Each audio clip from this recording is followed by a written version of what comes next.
Hello everyone! Welcome back! Ayon, ang gusto ko na ma-discuss today is this part from my last video, connected. So, third part to actually, but this is gonna be very short.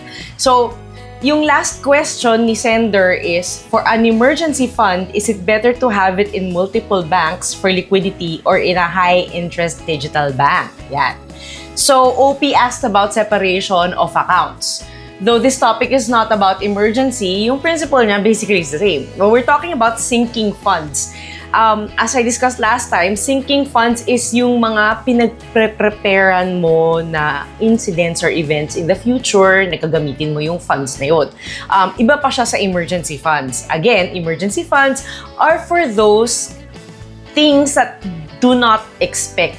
Things that you do not expect. Yun yung emergency funds. So, sinking funds to but the principle is basically the same. Hihiwalayin natin siya ng accounts para hindi halo-halo yung mga bagay na nandyan sa bank account mo and then mahirapan ka mag-decide saan ilalagay yung mga na yun or nagkakamali ka ng computation or whatnot. So, in my last video, I discussed how to use YNAB to build emergency and sinking funds. So, now, what I want to talk about is how to use Maya to separate them from your daily expenses. So, ito na yun. So, gagamit ako ng aking, didemo ko lang tong account ko. Ang lakas-lakas ng loob ko mag-demo nito kasi wala siyang laman. Okay. Kung ano lang yung nilalagay ko doon. So, as you can see, ayan. If you want to use nga pala may referral code, kung magsa-sign up kayo, ayan lang. Ito lang siya. So anyway, doon tayo sa savings, no? Punta tayo sa savings na tab. And then, we shall scroll down.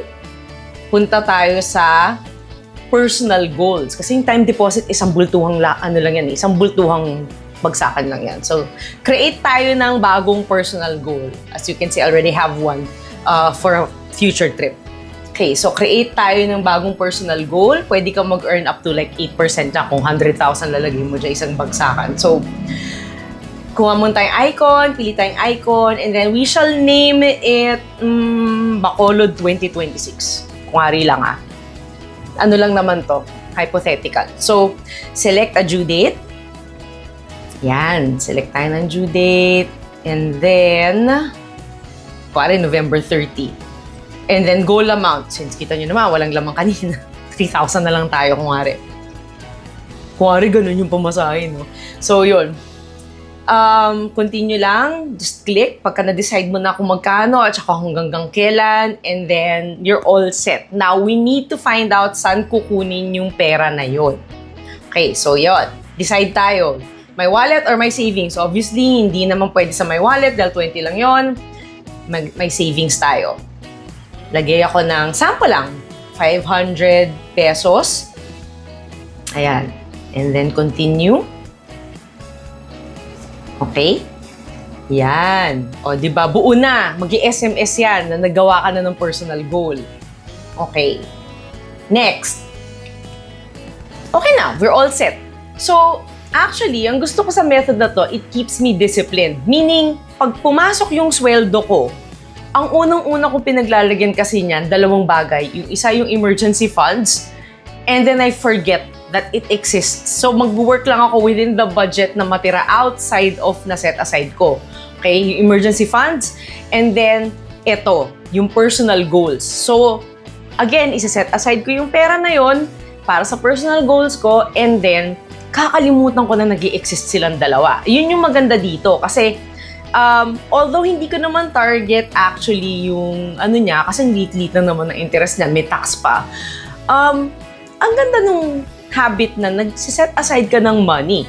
Meaning, even though I will be using my credit card for, to pay for this, it's not going to put me in trouble na paano kung bukas wala na akong trabaho, mamabayaran ko siya. Kahit mag-installment ako niyan, the money exists in my bank account because of that. So, pag nag-mature na siya, saka ako ibubook yung flight with my credit card so I could get my points and to get my free travel insurance. Kasama yun, credit card perks. Then, saka ako siya babayaran. Now, pwede ko siyang installment if gusto ko pang paikutin yung pera na, more time to simmer in the deposit account na may high yield interest rate. Or pay it straight. Pwede rin, para wala na ako niisip na utang. But ang gusto ko dito, meron akong discipline. Kaya gusto ko yung personal goals. Hindi siya katulad ng regular time deposit na isang bagsakan iwan mo doon. Siya kasi binibuild mo siya over time. Which helps me na, add lang ako ng add niyan kada sweldo.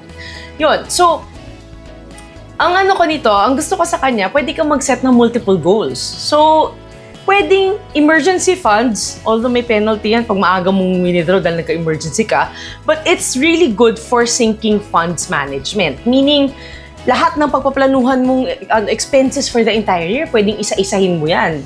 Para sabay-sabay kang, may multiple goals kang tina-target. So, yun. I hope nakatulong tong method na to or may naitulong ako sa inyo doon sa mga nagtatanong. And thank you for listening. Bye!